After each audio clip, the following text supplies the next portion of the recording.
बहुत बहुत धन्यवाद आप सभी का। अब थोड़ा मौका पांडे साहब को दीजिए कुछ बोलने के लिए।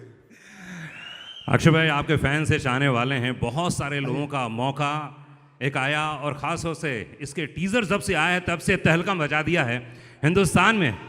बहुत ही गर्व की बात है कि वायरफ लेकर आ गए, ऐसी ऐतिहासिक फिल्म लेकर आ रहा है जिसका नाम है सम्राट पृथ्वीराज चौहान। अक्षय भाई, अधिकतर ऐसा होता है कि जब भी कोई फिल्म आती है अपने पास, कोई कहानी सुनते हैं तो मन में बहुत सारे विचार आते हैं। तो जब पहली बार डॉक्टर साहब ने आपको इसकी कहानी सुनाई, इसके बारे में बताया, तो क्या था मन में आपके? सबसे पहले ये कहूँगा कि मुझे इस इंडस्ट्री में 30 साल हो गए हैं और कभी इतनी बड़ी ऐतिहासिक फिल्म मैंने कभी नहीं की।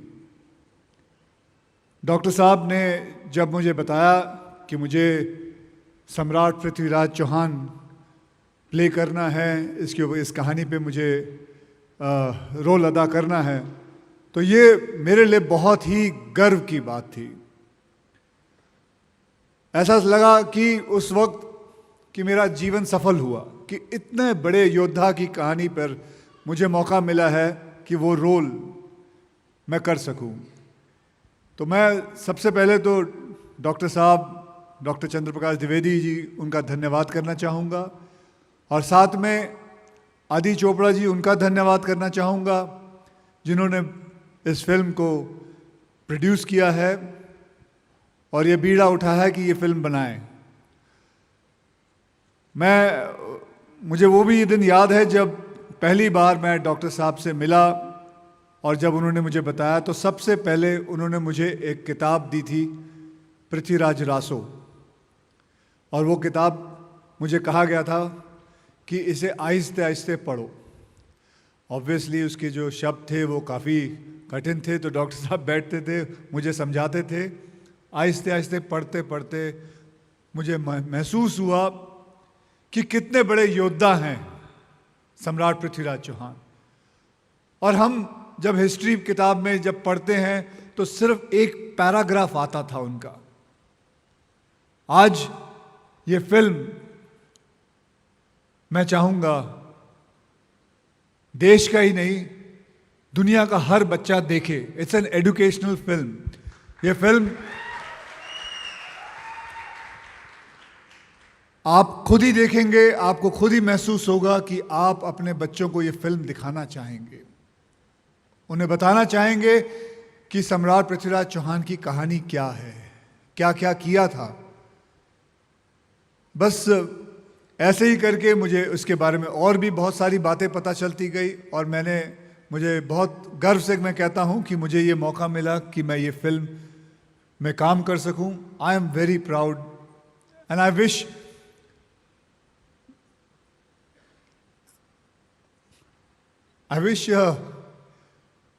मेरी माँ होती तो she would have been so proud.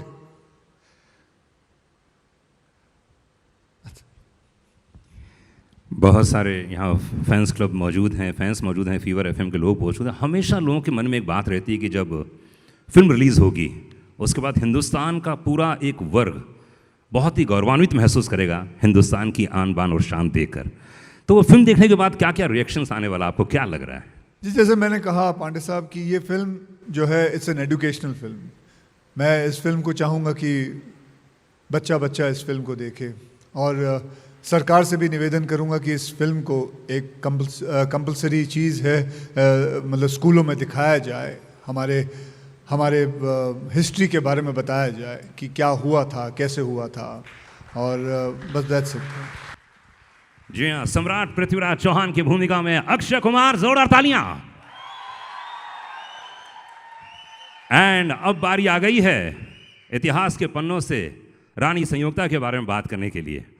बताना चाहूँ कि इतिहास हमारे हिंदुस्तान का बहुत बड़ा है, एक से बढ़कर एक महान योद्धा हैं, उनमें से एक योद्धा ये हैं।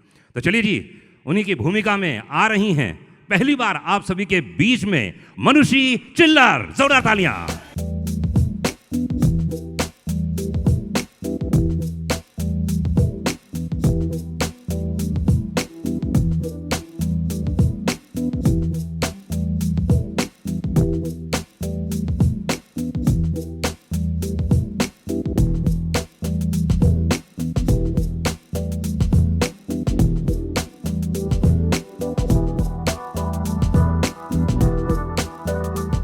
वेलकम, बहुत बहुत स्वागत है आपका।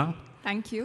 पहली बार फिल्म करने जा रही हैं, जी। पहली बार अक्षय कुमार के साथ काम करने जा रही जी। हैं। लेजेंड कह सकता हूं मैं, इतना महान कलाकार कह सकता हूं मैं, और पहली बार एक ऐसी फिल्म चुनी आपने सम्राट पृथ्वीराज चौहान के ऊपर। कैसी फिल्म थी, कैसा अनुभव रहा ओवरऑल? क्योंकि पहली फिल्म तो अनुभव पूछना बहुत ज़रूरी है।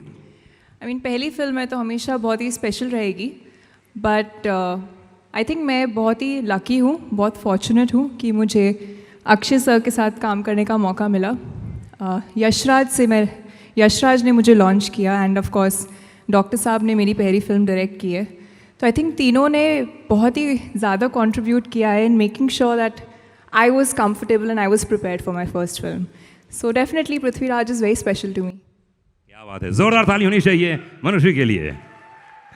और अब बारी आ गई है, जी हाँ, हमारे करता धरता हिंदुस्तान के एक ऐसे कलाकार कह सकता हूँ जिन्होंने हमें बहुत कुछ सिखाया है इतिहास के बारे में, इतिहास के पन्नों से एक एक चरित्र को हम तक पहुँचाया है। जी हाँ, मैं कह सकता हूँ बुद्धिजीवी हैं, दिल को छूने वाले हैं, मेरे बड़े भाई हैं। जी हाँ, मैं बात कर रहा हूँ डॉक्टर चंद्रप्रकाश द्विवेदी जी की। एक बार जोरदार ताली होनी चाहिए। डॉक्टर साहब इस फिल्म के डायरेक्टर हैं। मैं कह सकता हूँ करता धरता, इनकी सोच, इनका विचार, सब कुछ यहाँ तक पहुँचा है। तो डॉक्टर साहब, हर किसी के दिल में एक बात है कि इतनी बड़ी फिल्म, इतनी बड़ी स्टार कास्ट, क्या कहना चाहेंगे? मनुष्य के साथ काम किया, अक्षय के साथ काम किया, ये चरित्र खासतौर से बहुत ही यूनिक है, अलग है और बहुत ही स्ट्रांग है।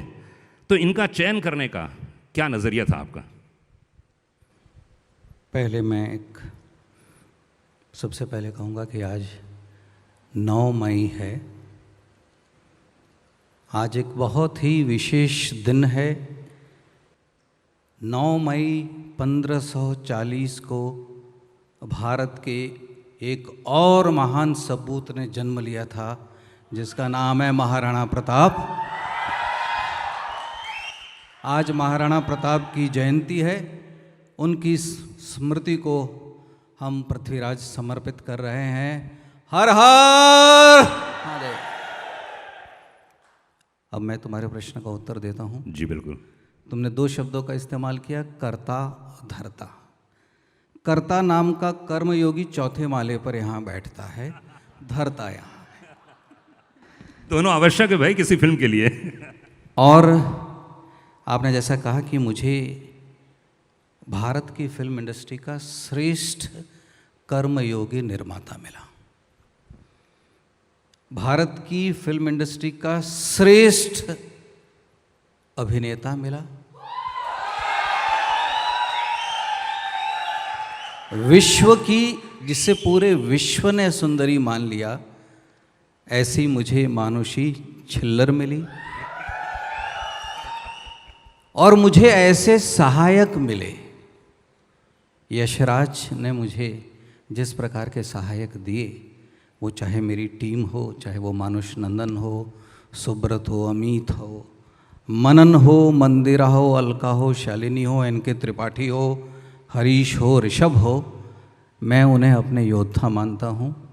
जैसे पृथ्वीराज, सम्राट पृथ्वीराज चौहान तो स्वयं महान थे ही, लेकिन उनके योद्धा भी बहुत महान थे। वैसे कोई भी काम महान सहायकों के बिना नहीं हो सकता है, वो भी मुझे यशराज ने दिए थे। क्या बात। अब चयन में मुझे नहीं लगता है कि कोई मुझे बहुत मुश्किल हुई, क्योंकि पहला नाम जो मेरे मुंह से निकला वो अक्षय कुमार का निकला कि पृथ्वीराज की भूमिका कौन कर सकता। हम लोग डरे हुए थे कि क्या श्री अक्षय कुमार इस भूमिका को स्वीकार करेंगे या नहीं। तो जैसी छिल्लर है। क्यों? मैंने कहा जिसको पूरा विश्व सुंदरी मानता है, मेरी आधी लड़ाई वहीं समाप्त हो जाती है कि मेरे पास एक श्रेष्ठ सुंदरी, एक अभिनेता, और दूसरी बात जो लोग भूल गए हैं, वो डॉक्टर बनते बनते बच गई, मैंने पूरा कर लिया अपनी पढ़ाई। तो ये मेरे लिए बहुत बड़ा सहयोग था। जी जी, बहुत बहुत धन्यवाद। तो चलिए यहाँ पर ट्रेलर देखा जाए, अपना स्थान ग्रहण करें और हम लोग यहाँ ट्रेलर देखेंगे। ओके।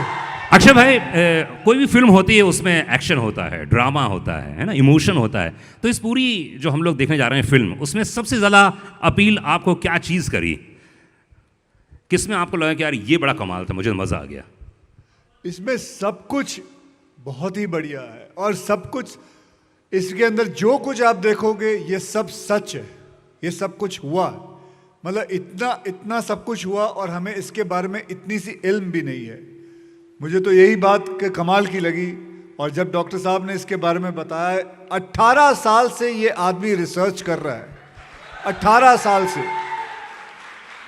और ये जो फिल्म आप देखोगे ये इनकी 18 साल की मेहनत का काम है पूरा। तो डॉक्टर साहब, मनुषी, आप क्या बोलना चाहेंगी इस पूरी फिल्म के दौरान? जब आपने कहानी सुनी, शूट करते समय क्या अनुभव किया आपने? मैंने कहा कि action, emotion and drama. I think मैं हमेशा I always joke about this कि usually first film first experience हमेशा स्पेशल रहता है, but through Prithviraj I think मुझे एक्शन भी करने को मिला, मुझे drama, there's a lot of drama, there's romance, and there's a lot of dance. So I think I could touch upon a lot of things and learn a lot through my first film.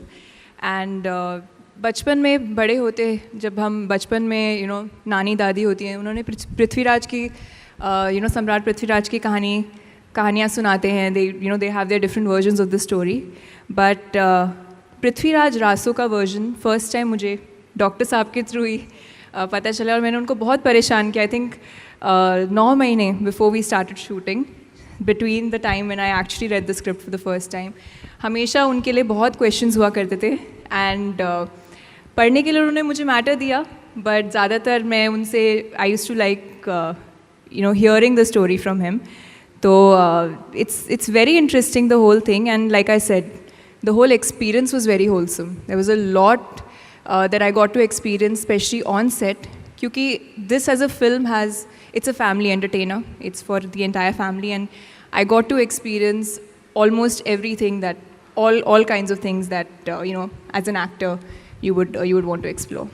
Doctor साहब, मैं हमेशा कहता हूँ कि अगर हिंदुस्तान के बारे में जानना हो, यहाँ के इतिहास के बारे में जानना हो, यहाँ के संस्कार और संस्कृति के बारे में जानना हो, तो आपसे बड़ा कोई है नहीं जो बुद्धिजीविता में, जो अपनी वाणी से लोगों को अचंभित कर सकता है, लोगों को अपनी बात तक पहुँचा सकता है. तो आप इस फिल्म के माध्यम से लोगों तक पहुँचाने जा रहे हैं, तो आपके लिए इस फिल्म में कौन कौन से ऐसे तत्व हैं जो आपको लगता है कि ये कमाल है?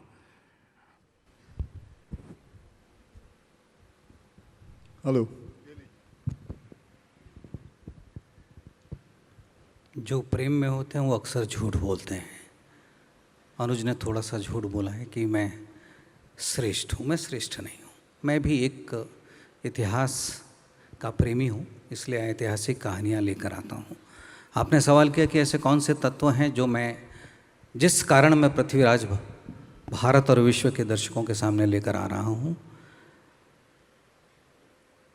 उसका सबसे पहला मुझे कारण लगता है कि अतुलनीय पराक्रम, शौर्य, विश्वास, शत्रु के प्रति भी सम्मान, स्त्री के सम्मान की रक्षा करने के लिए किसी भी हद तक जाने वाला भारत के इतिहास का एक अनोखा सम्राट पृथ्वीराज चौहान. जब मैंने पहली बार पृथ्वीराज रासो पढ़ा तो मुझे लगा ये कहानी हम अपने दर्शकों तक क्यों नहीं ले जा पा रहे हैं. और 2004 में मैंने ये कहानी लिखी थी और लगभग 14 वर्ष मैंने आदित्य चोपड़ा, अक्षय कुमार और मानुषी छिल्लर, इन तीनों के मिलने की प्रतीक्षा की. जब तीनों मिल गए तो सम्राट पृथ्वीराज चौहान आपके साथ. क्या बात है. एक बार जोरदार तालियां चाहिए ऐसे महान डायरेक्टर के लिए जिन्होंने आप तक पहुंचाई है एक ऐसी कृति जिसके बारे में कह सकता हूं कि ये यूनिक है, अलग है, अनूठी होने वाली है. प्लीज़ अपना स्थान ग्रहण करें. प्लीज़ आप लोग बैठें, क्योंकि हमारे मीडिया के बहुत सारे दोस्त हैं, साथी हैं जो बहुत सारे प्रश्न पूछना चाहते हैं. तो भाई एक के बाद एक प्रश्न पूछेंगे, आराम से, इत्मीनान से. बहुत टाइम है हम लोगों के पास में, एंड कोशिश नहीं, पूरी तरह से 100% सिर्फ सम्राट पृथ्वीराज चौहान के बारे में ही बात कीजिएगा. मैं नहीं चाहता हूँ कि आप इधर उधर भटकें और फिर कोई आए फिर मना करे, वो नहीं चाहता हूँ मैं.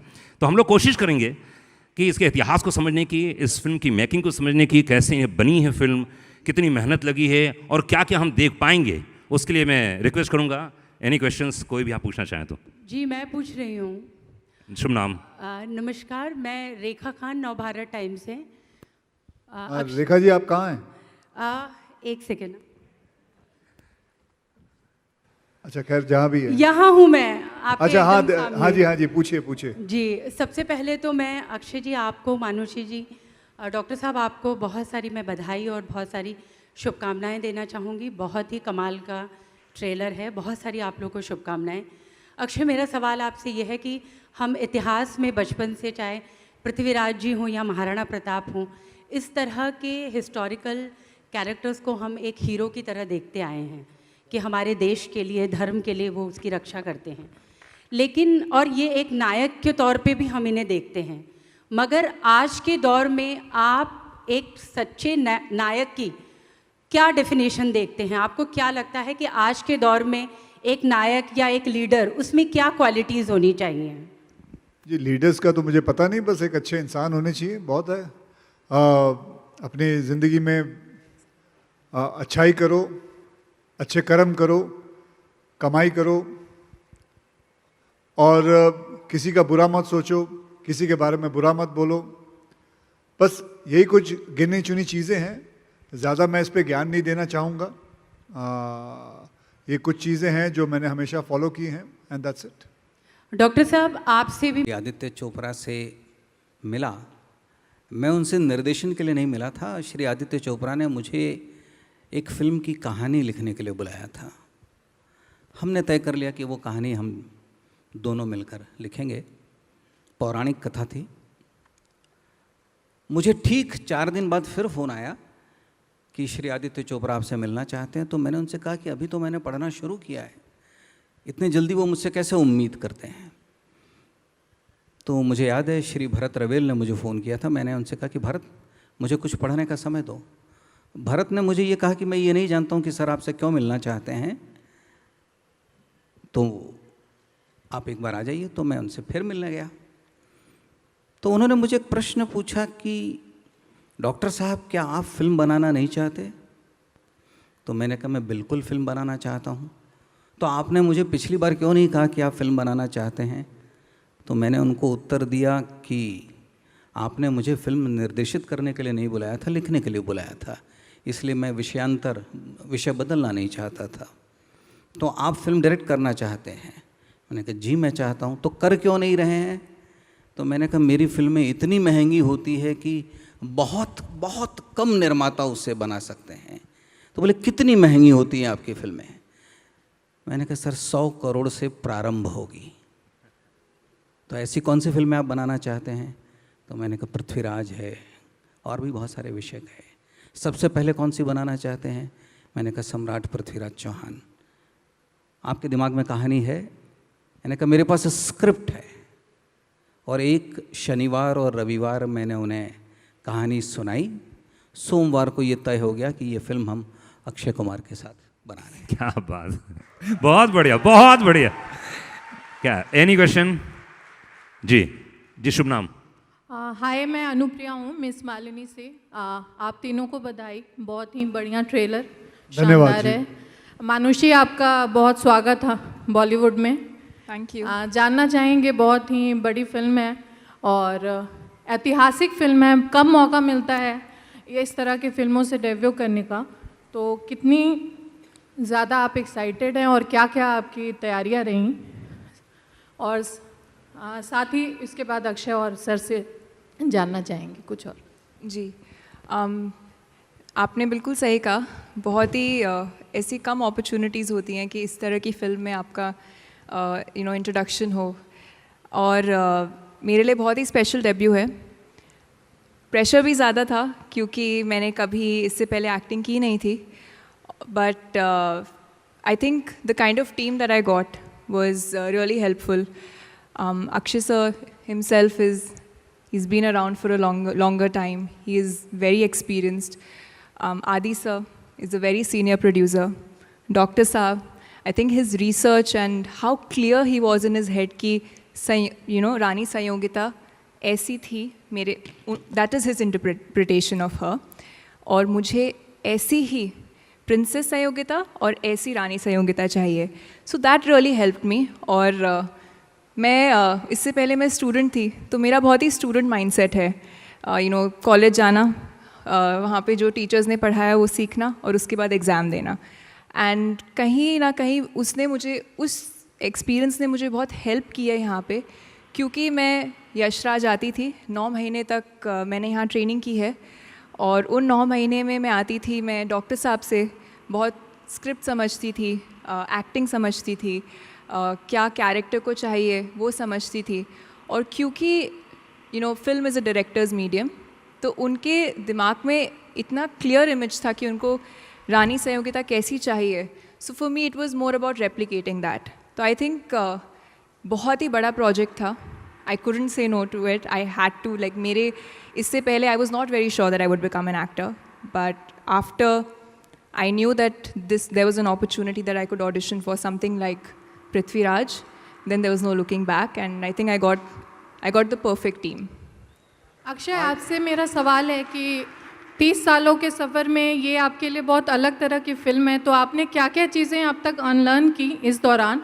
और द्विवेदी सर से मेरा सवाल है, क्या एक मिनट, एक तो ख़त्म कर लो. अच्छा, हाँ, क्या मेरा सवाल है कि 30 सालों में पहली बार आप ऐसी किसी फिल्म का हिस्सा बन रहे हैं, तो आपके जो दर्शक और फैन भी रहे हैं आपको अलग इमेज में देखते आए हैं, तो इस फिल्म में क्या क्या चीज़ें आपने अनलर्न की हैं, लर्न किया, क्या क्या अनलर्न की हैं, अपनी इमेज से किस तरह से बाहर निकलने में क्या क्या चैलेंजेस आपने फेस किए हैं और अनलर्न किए हैं? अनलर्न किए वो क्या होता है? नए किरदार में ढलने के लिए अक्षय, जी देखिए, मैंने जो कुछ भी किया है इस फिल्म के अंदर, जैसा भी मैंने निभाया है, मैंने बेसिकली सिर्फ अपने डायरेक्टर को फॉलो किया है. जो वो कहते थे, जो वो मुझे बताते थे, जैसा जैसा कहते थे कहने के लिए, बात करने के लिए, जो भी तरीका है, सब कुछ मैंने इनसे ही सीखा है.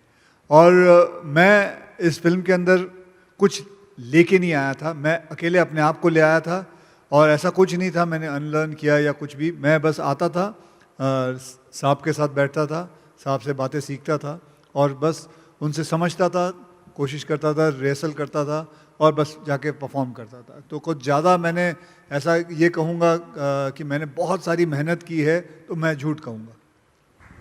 Manushi, hi, towards your right. Hi. Russell here from Bollywood Live. Once again, another welcome to Bollywood. Manushi, इससे बड़ा प्लेटफॉर्म वायरव की फिल्म है, और आप सुपरस्टार अक्षय कुमार के सामने आप डेब्यू कर रही हो. डॉक्टर साहब की फिल्म है. No debutant can hope for probably a bigger platform than this. But along with that, No pressure. yeah, but along with that, I mean to say an experienced actor waiting for a film to come after such a long delay is a different thing. But as a debutant, when the delay goes on and goes on, what was the anxiety you were feeling, and who were the people who helped you go through that, and how did you overcome that waiting period? We would like to know. I think, Prithvi Raj was a lot of blood, sweat and tears while I was preparing, and definitely इससे बड़ी opportunity आपको नहीं मिल सकती. पर मैं जब इस industry में आई थी तो सबने बोला था कि सबसे ज़्यादा यूज़फुल चीज़ पेशेंस रहेगी, and that I have experienced in the last 1.5 years. Definitely बहुत पेशेंस की ज़रूरत पड़ी, because I was very excited. हम सब ने इतनी मेहनत की है इस फिल्म पे, और आई वॉन्टेड टू सी, क्योंकि मेरे लिए पहला एक्सपीरियंस है जो हमने ऑन सेट्स जो भी शूट किया वो कैसे ट्रांसलेट होकर स्क्रीन पे दिखता है, और एंड में ऑडियंस का क्या रिएक्शन होता है, how I actually I am accepted by the audience. So I think that's the biggest whatever certificate that you can get as an actor. तो वो wait definitely has been a lot, but like we all said, सबसे long wait तो doctor साहब के लिए रहा है, because he's been working on this film for the last 14 years. So no one can compete with that. I think, it was okay. I think now though it's gone, but there was a pandemic and everyone was suffering. So मैं अकेले बैठ के तो complain नहीं कर सकती. Yeah, on an individual level, I was really waiting, and I think वो थोड़ा सा first film थी, तो थोड़ा सा you feel that that बस it could इसीलिए have been मैं evaded. आपको सलाह दूंगा 4-4 फिल्में किया करो साल की. Who was your biggest support system? We would like to know that. Who was your I biggest think support? my family. It's always been my family. I think my parents are my biggest support system. And from the very beginning, और मैं झूठ नहीं बोलूँगी, lockdown के वक्त मुझे लगा था कि I should start doing something and I should start a project or I should or you know I wish Prithviraj अभी रिलीज़ हो जाए. And I'm glad that it didn't release at that time because हर चीज़ का एक सही समय होता है. पर उस वक्त I remember my mother used to always tell me that you know you are you and you've done XYZ things in your life. And she said कि कल को अगर आप सिर्फ 2 फिल्में भी करोगी और जो आप आज हो वहीं पे रहोगे, they're like we're proud of you, we're happy. They said just be patient, be happy. जो आपके कंट्रोल में नहीं है उसको कंट्रोल करने की कोशिश भी मत करो. तो I think that's what I've tried to do. And my family has been a big support through this time. I think बहुत अच्छी लाइन बोली उन्होंने, पेशेंस पेशेंस पेशेंस बहुत इंपॉर्टेंट है किसी कलाकार के लिए. चलिए 2-3 अक्षय क्वेश्चन जी, और मेरा एक सवाल आपसे भी है प्लीज. जी. Akshay ji, first of all it's amazing कि जब भी आप पर्दे पर हो इट्स फील्स लाइक जो भी एक्शन है no matter how many films you do it's as good as watching the Khiladi in a Prithviraj रूप. So it is amazing how you do it. Thank you जी, थैंक यू. सर, आपका एक trend है, it's a very nice trend कि आप 2-3 महीनों में फिल्में ख़त्म करते हो, लेकिन when it comes to a project of this scale obviously it requires more time. 2-3 नहीं, 40 दिन में. ओके, 40 दिन. 40 दिन मैंने थोड़ा ज़्यादा बोल दिया. हाँ, Yes, वो 2-3 दिन, 2 फिल्में 3 दो. महीने में. But obviously a film of this scale, ये जो मैग्नीट्यूड है, इसके लिए शायद ज़्यादा समय लगा होगा. नहीं जी, 42 डेज. पूरा Prithviraj 42 days ask him. Akshay ने 42 दिन दिए, फिल्म में पूरे 100 दिन दिए. सही टाइम पे आओ, सही टाइम पे जाओ, आराम से 40-50 दिन के अंदर फिल्म खत्म हो जाती है. ये सब ये इधर बैठे हैं, इन्होंने किए. ये तो बस कोविड की वजह से रुक गए, नहीं तो ये कब की आ गई होती. डॉक्टर साहब, आपको चैलेंजेस लगे मतलब 42 डेज में अक्षय के हिसाब से फिल्म खत्म करना? सबसे अच्छी बात अक्षय की जो है अनुशासन, डिसिप्लिन. यदि उन्होंने 7 बजे कहा है तो वो 7 बजे आते हैं पूरी तैयारी के साथ. और वो सिर्फ अपना ही काम नहीं करते हैं, दूसरों को भी मोटिवेट करते हैं कि एक निर्माता पर बहुत बड़ी जिम्मेदारी होती है. इसलिए हम सबको जितने जल्दी हो समय पर आएँ, समय पर जाएं और ध्यान रखें. इसलिए अक्षय के साथ ये बड़ी सुविधा है कि हम लोग, आपको जानकर हैरानी होगी, 1500 की भीड़ के साथ हम लोग 7:30-8 बजे तक शूटिंग कर लेते थे. वो इसीलिए होता था कि अक्षय कुमार डिसिप्लिन्ड एक्टर हैं. इसके कारण दूसरों पर भी दबाव होता था. दूसरे जो साथी कलाकार हैं उनको भी लगता था कि अक्षय तो 7 बजे आ जाने वाले हैं, इसलिए. और पूरी हमारी जो टीम है, पूरा दल है, हमारे लिए सुबह 3 बजे शुरू होती थी और सर 6:30 बजे तक आ जाते थे. तो मेरे लिए कोई बहुत बड़ी चुनौती नहीं थी, क्योंकि जब एक और अक्षय कुमार, अच्छा मानुषी के साथ सबसे अच्छी बात ये थी कि मुझे नहीं याद है कि मानुषी ने कभी स्क्रिप्ट को वापस देखा.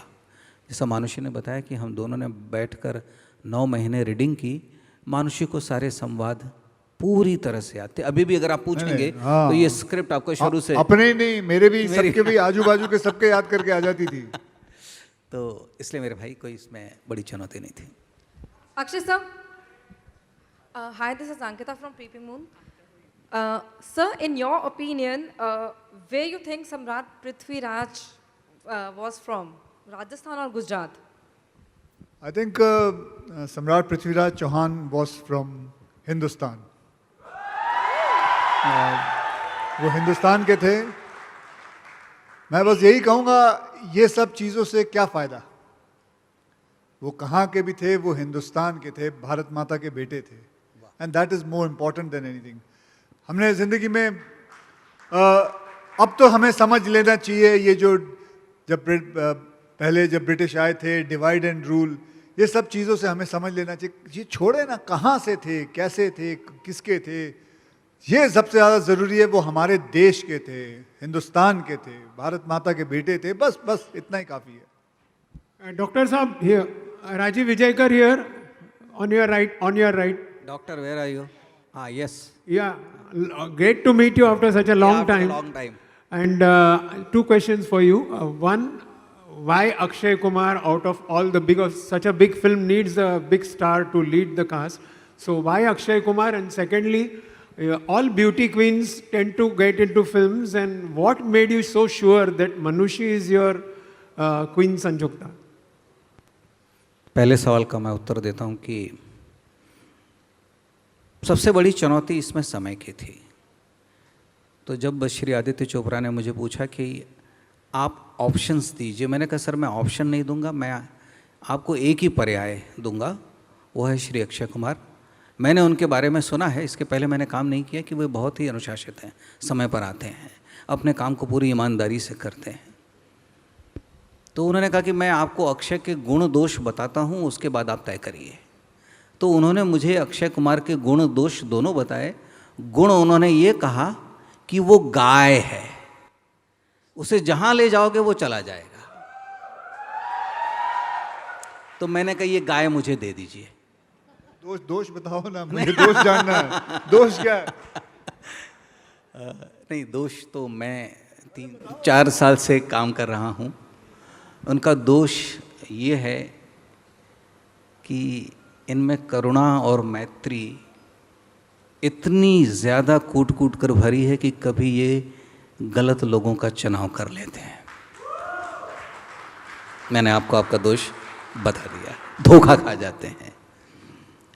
मानुषी के बारे में मैं इसलिए श्योर था कि मानुषी के कुछ इंटरव्यूज़ मैंने देखे थे और हिंदी भाषा पर जिस प्रकार से इसकी पकड़ है, और मैं जानता था कि ये हिंदी भाषी प्रदेश से भी आती है. तो सबसे बड़ी चुनौती हिंदी फिल्मों की जो है वो हिंदी भाषा की है. और जब एक ऐसा अभिनेता, एक ऐसी अभिनेत्री जिसकी हिंदी पे पकड़ है और बड़ी धारा प्रवाह में बोलती है, तो मैं, और दुनिया मान चुकी थी कि ये विश्व सुंदरी हैं, संयोगिता के बारे में भी ये धारणा है कि वे बहुत सुंदर थी. तो मेरे लिए काम बहुत आसान हो गया था दर्शकों को ये बताना कि जिसको मैंने चुना है उसे लोग सबसे सुंदर मानते हैं. ये मेरा काम बहुत आसान हो गया था. जब इनसे मिला और जब इनके साथ कुछ रीडिंग्स हुई तो ये मुझे समझ में आ गया कि आने वाले दिनों में जाकर मानुषी हिंदी फिल्म इंडस्ट्री में अपना एक मुकाम और अपनी एक बड़ी जगह बनाएगी. तो हम दोनों ने खूब मेहनत की और आप 3 जून को देख लेंगे कि कितनी सक्षम, समर्थ और सुंदर अभिनेत्री है. Thank you. Thank you.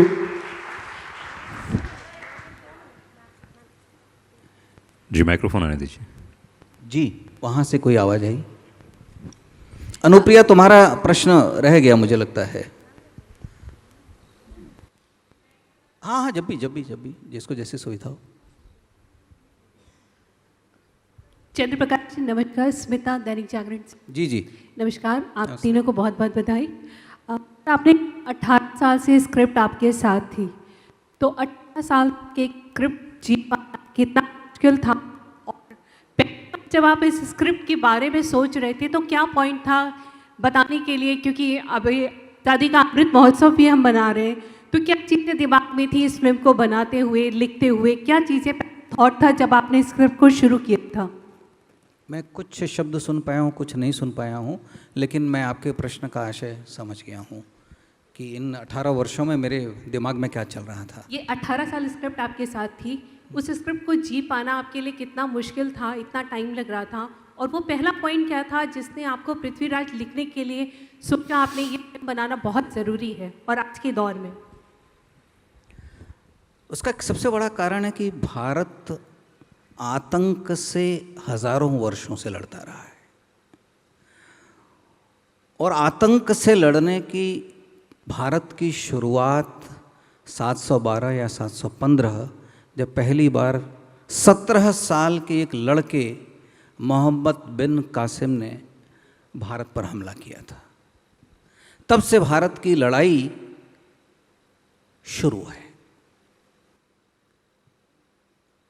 उसके बाद जो हम बड़ी लड़ाई देखते हैं वो 1191 में मोहम्मद गोरी के विरुद्ध पृथ्वीराज की लड़ाई. मैं यहाँ आपको कारण नहीं बताऊंगा, जब आप फिल्म देखेंगे तो आपको कारण समझ में आएगा और आपको समझ में आएगा कि कितना बड़ा उदात्त चरित्र है पृथ्वीराज चौहान का। हम सब ये मानते हैं कि संघर्ष या युद्ध का आधार धर्म होता है, पर आप जब देखेंगे तो इसका आधार धर्म भी नहीं है और राजनीति भी नहीं है, कोई और कारण था।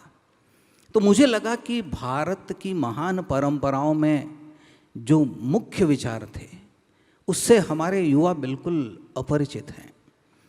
और एक नैरेटिव, मैं ये शब्द इस्तेमाल करता हूँ क्योंकि बार बार इस देश में एक नैरेटिव गढ़ा जाता है और ऐसा लगता है कि भारत के इतिहास का प्रारंभ भारत में मुगलों के आने के बाद हुआ या अंग्रेजों के आने के बाद हुआ। भारत का इतिहास वैदिक काल से प्रारंभ होता है, ऐसी कल्पना, ऐसी धारणा हम लोगों के मनों में नहीं है।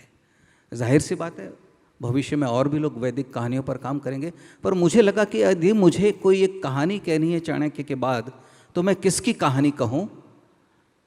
तो इसमें एक योग भी है कि भारत का पहला ऐतिहासिक सम्राट चंद्रगुप्त मौर्य था और आमतौर पर जो हम मानते हैं कि भारत का अंतिम हिंदू सम्राट पृथ्वीराज चौहान था।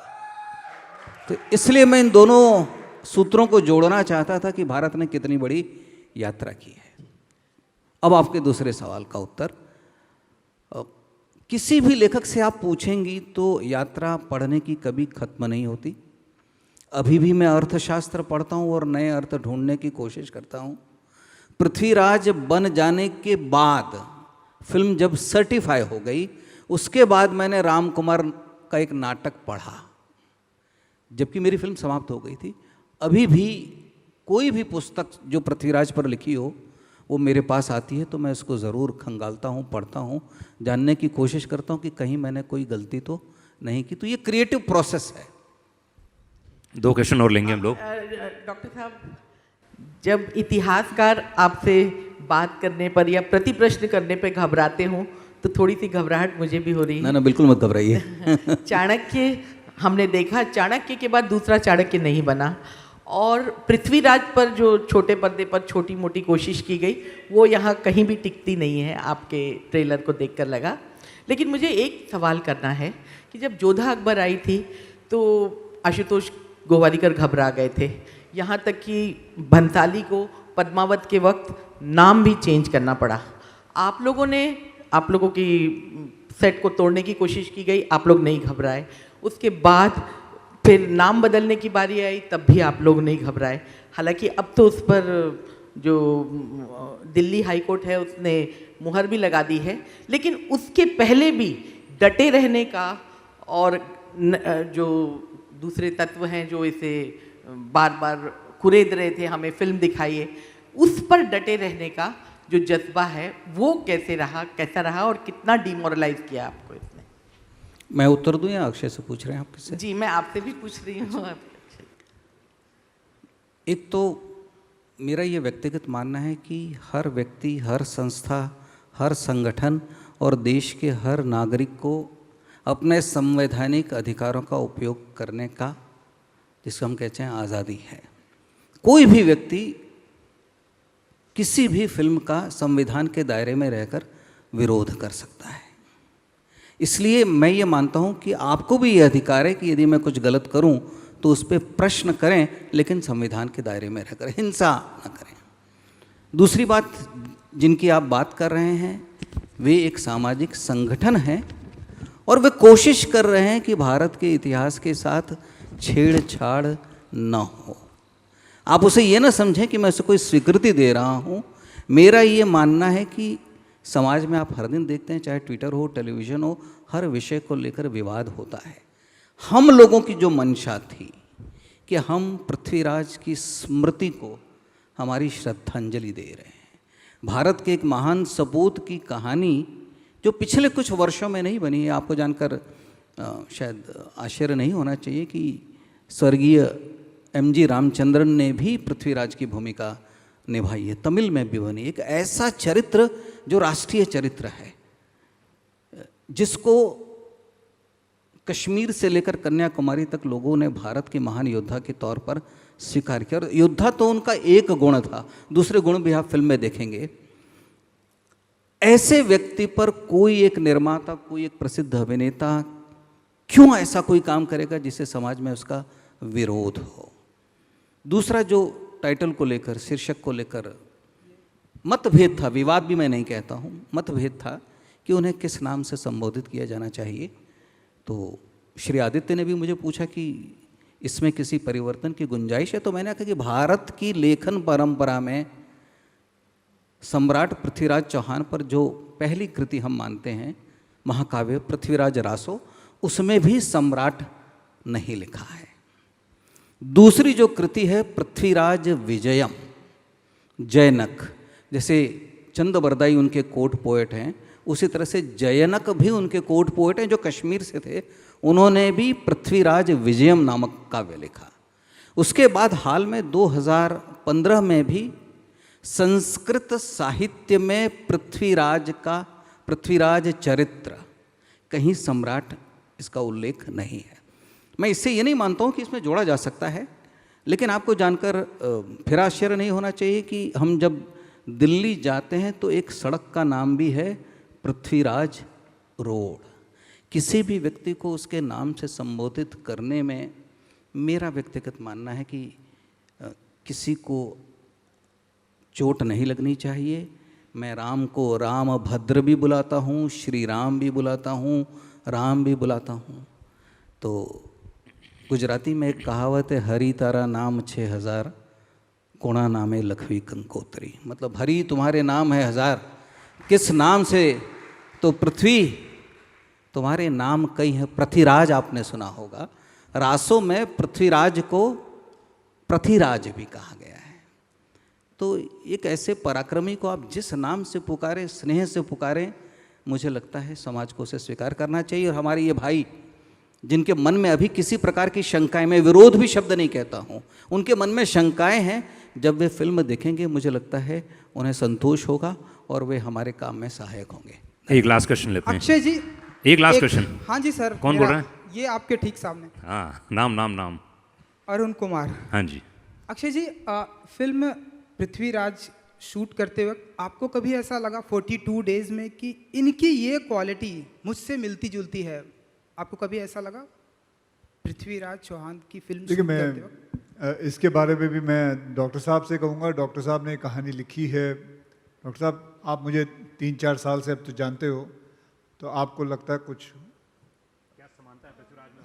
क्या समानता है? मैं ये अभिनेता वो होता है जो पर काया प्रवेश, दूसरे की काया में प्रवेश कर जाता है। और अक्षय को मैं कई बार कहता हूँ, अक्षय बालक है, मन से बच्चा है। उसने इतने सवाल मुझसे किए कि बाद में मुझे उनके सवालों से बचने के लिए षड्यंत्र करने पड़े थे। लेकिन अब मैं आता हूँ आपके सवाल पर कि उनमें कौन सी समानताएं हैं। समानताओं का प्रश्न छोड़ दीजिए, उत्तर ये है कि समर्पण है कि नहीं है।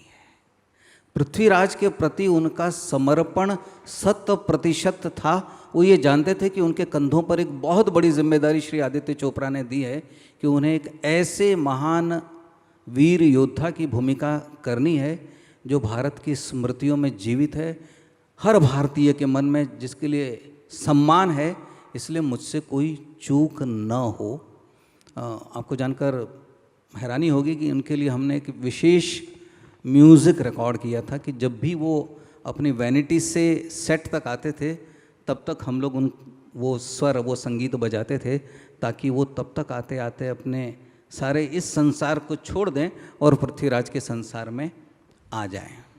और मैं ये इसलिए अनुचित कहता हूँ, पृथ्वीराज जैसा दूसरा व्यक्ति इतिहास में नहीं हुआ। तो वैसे ही 100 साल बाद जब हमारे आप जैसे पत्रकार बैठेंगे तो वो यही कहेंगे कि अक्षय जैसा दूसरा पिछले 100 साल में नहीं हुआ। लास्ट क्वेश्चन, एक क्वेश्चन। अक्षय जी अरुण, एक क्वेश्चन लास्ट। हाँ, आखिरी। अक्षय जी, आपने बताया कि स्कूल के सारे बच्चों को ये फिल्म देखनी चाहिए। आपके ठीक सामने मैं चाहता हूँ कि सारी दुनिया ये फिल्म देखे, लेकिन जो आपके सबसे करीबी दोस्त हैं हमारे कंट्री के प्राइम मिनिस्टर जी, उनको दिखाना चाहेंगे आप ये फिल्म थिएटर में रिलीज होने से पहले?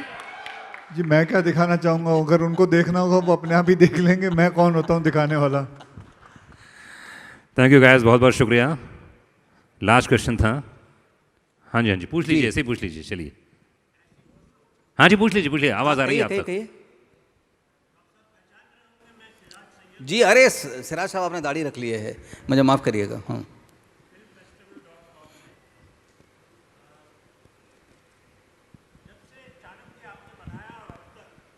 ले लीजिए।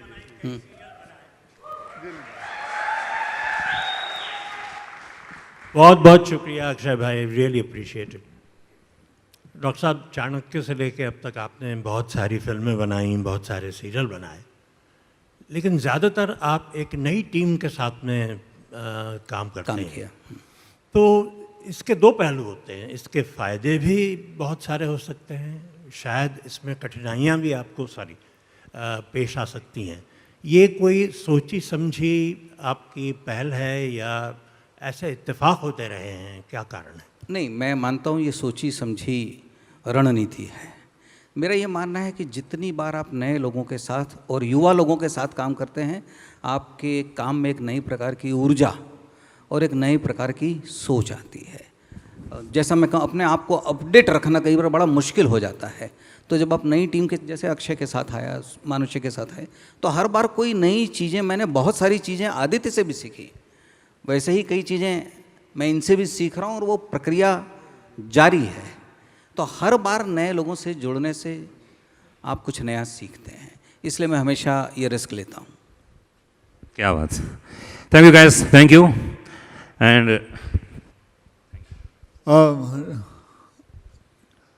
हम लोग पीछे थे, इसलिए हम लोग ये नहीं देख पाए। Have you seen the show? Yes. I would request Anurag if we can see that again, अगर आप लोग देखना चाहें तो, क्योंकि हमने नहीं देखा था। Once more I would like to see. Come you sit. Yashraj की पूरी टीम, मार्केटिंग, प्रचार, उन सबको मैं अपनी ओर से धन्यवाद देता हूँ। गाइस तो ये प्रोजेक्शन मैपिंग जो लोग नहीं देख पाए थे, खासतौर से जो लोग पीछे थे, आज चौहान 3 जून को जरूर देखिए। एंड बहुत बहुत शुक्रिया, बहुत बहुत धन्यवाद। अच्छा, फोटो के लिए